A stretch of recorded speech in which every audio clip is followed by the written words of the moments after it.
We're here at the Galway Film Fleadh for SocialTV. Come on and join us because you never know who you're going to meet in Galway City. Steve Wall. Steve, what's it like to be back in Galway with your movie at the Film Fleadh, My Foolish Heart? It's for me. It's a really special honour to have a film in the Fleadh, because I've been going to the Fleadh since it started in was it like the early 90s. I lived in the Claddagh, and so the Claddagh Palace would have been, a bit of a home to me. Yeah. And I used to really enjoy that time of the year in Galway when you had the Fleadh followed by the Arts Festival, because it just brought a whole sort of load of creative type people from all around to Galway. So it was a great time to be here. And then now to be part of it and to have a feature film in it is that's sort of the cherry on the cake. Okay. For me. So tell us a little bit about the movie. Well, it's about Chet Baker's final days in Amsterdam, where he died in 1988. And the circumstances of his death were kind of, there was a question mark over them. Basically, his body was found on the street in central Amsterdam, just on the edge of the red light area. And the jury is still out whether he jumped or was pushed or fell from a hotel room window quite high up. Okay. So, what was it like preparing for a role like that? Because he was a drug addict, and he had a turbulent life. So, physically and mentally, because his voice was kind of quite high pitched. How did you prepare for that? I just watched everything I could find on YouTube, interviews with him. There's quite a bit actually. Also, there's a Bruce Weber documentary called Let's Get Lost, which was helpful for me in that I had something to listen to to get his voice. I was listening to his music, I was singing, because I sing in the film as well, so I had to really try and understand his phrasing. And he's an incredible singer, and a lot of that comes from his ability to play the trumpet. So he could sing like a few lines in a row on one breath, the way he uses his diaphragm, like trumpet players do. So I really struggled to keep up with that. I'd be singing along with him, on my headphones. And I ended up actually, to try and get the sound of his voice, I ended up actually putting stuff in my nose with swabs, kind of like, I started with tissue and then I got a sinus infection after about a week. That's dedication. And so I got sterile swabs in the chemist, and so I had to do that, and it sort of enabled me and I had to raise the pitch of my voice and learn his accent. And so all of that, once I had it, and then they put on all that prosthetic makeup and the thing, when I felt like I wasn't myself anymore. So that was a help. Okay, to morph. And Chet Baker, you mentioned previously that you had watched James Dean in Rebel Without a Cause, and that instilled a love of the art of acting. It's there's a connection there, because Chet Baker was, they said that he was very similar to James Dean in relation to James Dean of jazz. What attracted you to that role? Is there a connection there between the two of them? Well, I think, I suppose in a way, I was just one person auditioning for it. It wasn't that I was attracted to the role.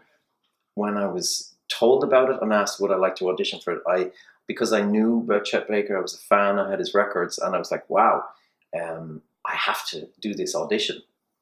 Because that would be a dream role where I to get it. And I absolutely kind of thought I have no chance in getting this, because they were casting for the Chet Baker role in America. And I thought, well, an American is bound to get this, but I'm going to do my best. So I told a little white lie. They wanted an audition tape like in 2 days' time. I said, I'm actually on holidays at the moment, but I could get you a tape in 5 days' time. And I spent that week just watching everything, listening to him. I immersed myself in whatever I could in the few days. And then I did the tape at I waited till it was 4 a.m, and and the house was dark, everyone was asleep, to try and get that film noirish feel. And I did the tape and I sent it in, and they really liked it, but I was just put on a short list.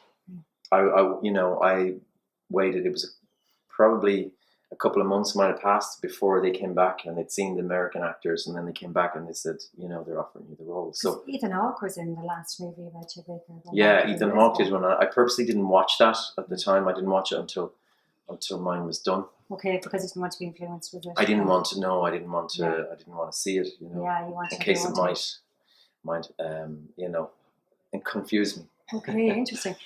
I wanted to ask you what it's like being on stage in front of thousands of people, getting that immediate feedback as a performer, and then being in a studio on a set where the director is saying, "Oh, that's great," but you're not getting that energy. What's it like? Is there a difference? Sometimes, it's funny. Like some people have said to me, "Oh, it must be an advantage being a musician," you know, when it comes to acting. And in some respects, from what I've found so far, is that I suppose the only advantage is that from years of performing on stage, the shyness factor has been kind of, put to one side. And you kind of get used to like a lot of people looking at you doing what you do. Mm-hmm.